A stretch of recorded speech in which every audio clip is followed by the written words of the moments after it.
A district man is sentenced to 10 years in prison for causing a fatal car crash that killed his 4-year-old son. Judge Lawrence Hill announced the punishment this morning in front of a packed courtroom in Upper Marlboro.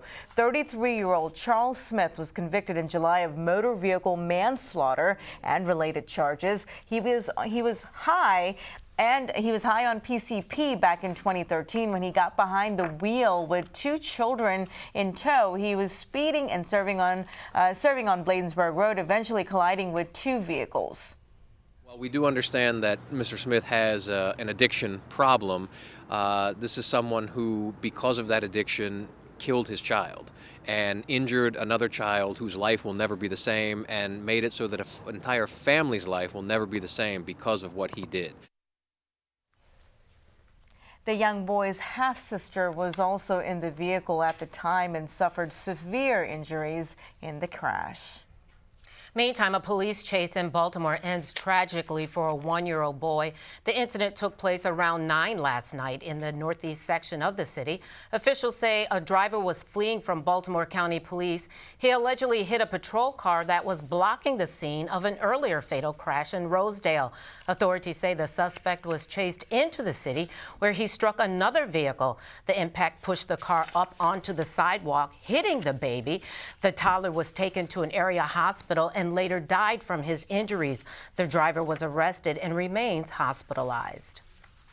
Well, 4 families are displaced after an early morning fire in District Heights. It happened just after 6:30 a.m. in the 3200 block of Walters Lane. Now, the blaze started in a ground floor apartment and was contained to that unit. Several residents who live above it say the smoke was very intense. Firefighters were able to knock the flames out quickly. No word yet on the exact cause or estimated damage. Meantime, firefighters were called this afternoon to a blaze in Langley Park. The incident occurred at the Villas at Langley complex on 15th Avenue next to the Casa de Maryland office building. Officials tell us that crews were able to quickly extinguish the fire, which was contained to 1 unit on the 3rd floor. 1 family has been displaced. Investigators are still working to determine what caused the blaze. Well, after 10 weeks of rehab, a Prince George's firefighter is back on the job.